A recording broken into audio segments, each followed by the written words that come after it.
अगली रात को प्रेमलता अपनी बहन के प्राण बचाने के लिए योजना के तहत दूसरे पहर में जागी और बोली, दीदी, मुझे नींद नहीं आ रही है। दिल बहलाने के लिए आप कोई कथा सुना दें तो शायद नींद आ जाए। अमरलता ने कथा सुनाना शुरू किया। महाराज बहादुर सिंह के काल में मत्स्य नगर के आसपास 10 कुख्यात डाकू थे जो राहगीरों को लूटते और मार डालते थे। महाराज बहादुर सिंह ने प्रजा के कष्ट का विचार करके कोतवाल से कहा कि उन डाकुओं को पकड़कर लाओ वरना मैं तुम्हें प्राणदंड दूंगा।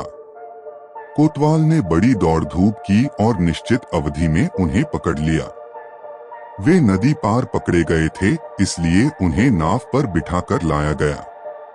वेद प्रकाश जो अल्पभाषी था और उन्हीं डाकुओं का बंधक भी, उसे भी उन डाकुओं का साथी समझकर बांधकर साथ ले आया गया। महाराज बहादुर सिंह के सामने सबको पहुंचाया गया तो उन्होंने जल्लाद को आज्ञा दी कि 10 डाकुओं का सिर काट दो। भाग्यवश मुझे सबसे अंत में बिठाया गया। जल्लाद ने 10 के सिर काट दिए, फिर मेरे पास आकर रुक गया। महाराज बहादुर सिंह ने ध्यान से मुझे देखा और कहा, मूर्ख मनुष्य, तू तो डाकू नहीं है, तू किस तरह इनके साथ आ मिला? मैंने कहा, महाराज, मैं तो इन्हें भला आदमी समझकर इनके साथ नाव पर बैठ गया था। महाराज बहादुर सिंह को यह सुनकर हंसी आई और वह कहने लगे, तू अजीब आदमी है, पहले क्यों नहीं बोला कि तू डाकुओं के साथ नहीं है? मैंने कहा, महाराज, मैं 7 भाइयों में सबसे छोटा हूँ। मेरे 6 भाई बकवासी हैं, मैं कम बोलता हूँ। मेरा एक भाई कुबड़ा है, दूसरा पोपला, तीसरा काना, चौथा अंधा, 5वां बूचा यानी कनकता और छठा खरगोश की तरह होठकता है। कहें तो मैं उनका वृत्तांत कहूँ, किंतु शायद वह सुनना नहीं चाहते थे, इसलिए उनके बोलने के पहले ही मैंने अपने भाइयों की कथा आरंभ कर दी। महाराज, मेरा सबसे बड़ा भाई जिसका नाम बकबक था, उसने दर्जीगिरी सीखी और जब यह काम सीख लिया तो उसने अपना व्यापार चलाने के लिए एक दुकान किराए पर ली। उसकी दुकान के सामने ही एक आटा चक्की वाले की दुकान थी। चक्की वाले का काम अच्छा चलता था और वह बहुत धनवान था, किंतु मेरे भाई का काम नया था और वह बेचारा रोज कमाता और रोज खाता था। एक दिन मेरा भाई काम कर रहा था और सामने चक्की वाले के मकान की ऊपर की खिड़की खुली थी। कुछ देर में चक्की वाले की अति सुंदर पत्नी वहां आ खड़ी हुई। मेरा भाई उसके रूप पर मर मिटा और उसे टकटकी लगाए देखता रहा। जब स्त्री की दृष्टि उस पर पड़ी तो उसने तुरंत ही खिड़की बंद कर ली, क्योंकि वह बड़ी पतिव्रता थी। दूसरे दिन वह खिड़की न खुली। तीसरे दिन उस स्त्री ने खिड़की खोली तो फिर मेरे भाई को अपनी ओर देखता पाया। वह समझ गई कि यह आदमी मुझ पर बुरी नजर रखता है।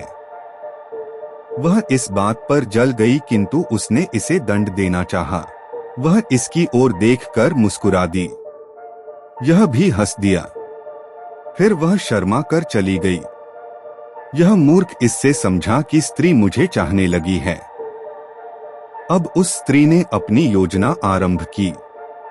उसने अपनी सेविका के हाथ कई गज बहुमूल्य कपड़ा दर्जी के पास भेजा कि मेरे लिए तुरंत ही अच्छा परिधान बना दे। मेरे भाई ने समझा कि यह वास्तव में मुझे चाहने लगी है, नहीं तो इतना मूल्यवान कपड़ा नए दर्जी के पास क्यों भेजती। उसने मेहनत से दिन भर लगकर शाम तक परिधान तैयार कर दिया। दूसरे दिन सेविका के आने पर उसने कहा कि अपनी स्वामिनी से कहना कि अपने सारे परिधान मुझी से सिलवाया करें, मैं बहुत शीघ्र और अत्यंत उत्तम सिलाई करता हूँ। सेविका थोड़ी दूर जाकर लौट आई और कहने लगी, मैं तुम्हें अपनी मालकिन का एक संदेश देना तो भूल ही गई। उसने पूछवाया है कि मालकिन की रात तो तुम्हारे ध्यान में जागते ही कटी, तुम्हारी रात कैसी बीती। मेरा भाई यह सुनकर अत्यंत प्रसन्न हुआ और बोला कि उनसे कह देना कि मेरी तो 4 रातें उनकी याद में जागते बीती हैं। थोड़ी देर में सेविका फिर आई और कहने लगी कि मेरी मालकिन ने यह रेशमी कपड़ा दिया है कि उसके लिए परिधान बनाया जाए। मेरा मूर्ख भाई मनोयोग से उसे सीने लगा। सेविका के जाने के थोड़ी देर बाद वह मनमोहिनी फिर खिड़की पर आ गई और तरह तरह के हाव भाव के साथ अपनी लंबी केशराशि, उन्नत यौवन और पतली कमर का प्रदर्शन करके चली गई। इस मूर्ख ने प्रेम के नशे में दिन भर लगकर वह कपड़ा भी सी दिया। शाम को सेविका आकर वह दूसरा वस्त्र भी ले गई। सिलाई उसने न पहले कपड़े की दी न दूसरे कपड़े की। अतएव मेरे भाई को दूसरे दिन भी भूखा ही सोना पड़ा। भूख से व्याकुल होकर उसने शाम को अपने मित्रों से कुछ पैसा उधार लिया और किसी तरह पेट भरा। दूसरे दिन सवेरे सेविका ने आकर उससे कहा कि मेरे मालिक ने तुम्हें बुलाया है। पहले तो मेरा भाई घबराया, किंतु फिर सेविका के इस कथन से आश्वस्त हो गया कि मालकिन ने मालिक को तुम्हारे सिए हुए वस्त्र दिखाए कि तुमने कितनी होशियारी से उसकी ठीक नाप के कपड़े बनाए हैं। इससे मालिक भी बहुत खुश हुए और चाहते हैं कि अपने वस्त्र भी तुमसे सिलवाएं। दरअसल मेरी मालकिन चाहती है कि इसी बहाने तुम्हारा उनके घर आना हो जाए, जिससे बाद में मिलन की कोई तरकीब निकल सके। मेरा भाई यह सुनकर फूला न समाया। वह सेविका के साथ चला गया। चक्की वाले ने उसकी बड़ी प्रशंसा की और खूब स्वागत सत्कार किया। उसने उसे एक थान दिया कि इसमें से मेरे लिए कई वस्त्र बना दो और जो कपड़ा बचे मुझे वापस कर दो। मेरे भाई ने लगकर 5-7 दिन में वे वस्त्र तैयार कर दिए। चक्की वाला इन्हें देखकर बड़ा खुश हुआ। उसने एक कीमती थान और दिया कि वैसे ही उत्तम वस्त्र सिए जाएं। मेरे भाई ने फिर कर्ज लेकर अपने खाने पीने का काम चलाया और दूसरे थान के कपड़े भी सी दिए। कपड़े लेकर वह चक्की वाले के पास गया तो चक्की वाला और प्रसन्न हुआ। उसने कहा कि तुम्हें सिलाई तो अभी मैंने दी नहीं। मेरा भाई चुप रहा तो चक्की वाले ने खुद हिसाब लगाकर सारे कपड़ों की उचित सिलाई के पैसे दिए। मेरा भाई उन्हें लेने वाला ही था कि वही कमबख्त दासी चक्की वाले के पीछे खड़ी होकर इशारा करने लगी कि खबरदार, कुछ न लेना वरना काम बिगड़ जाएगा। कहने लगा कि सिलाई देने की क्या जरूरत है, फिर देखा जाएगा।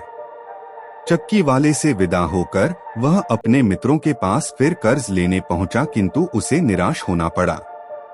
मित्रों ने कहा कि तुम उधार लेकर कभी वापस तो करते नहीं, तुम्हें एक पैसा भी नहीं देंगे। फिर वह मेरे पास आया कि कुछ पैसे दो, मैं कई दिन से भूखा हूँ। मैंने उसे थोड़ा सा धन दिया क्योंकि मैं भी कौन अमीर था। इन पैसों से उसका कुछ दिन तक इस तरह काम चला कि रोज 2-1 सूखी रोटियां खा लेता था। एक दिन मेरा भाई फिर चक्की वाले के यहाँ गया। वह उस समय चक्की पर काम कर रहा था। उसने समझा कि यह सिलाई मांगने आया है। उसने जेब में हाथ डालकर कुछ सिक्के उसे देने के लिए निकाले। इसी समय सेविका ने पीछे से इशारा किया कि अगर सिलाई ली तो हमेशा के लिए काम बिगड़ जाएगा।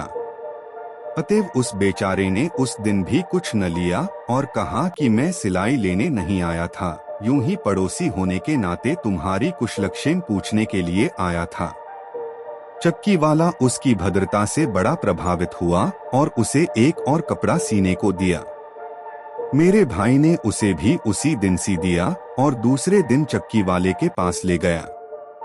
चक्की वाले ने सारे पैसे देने चाहे, लेकिन सेविका ने फिर इशारा किया कि एक पैसा भी लिया तो मालकिन कभी तुम्हारे सामने न आएंगी।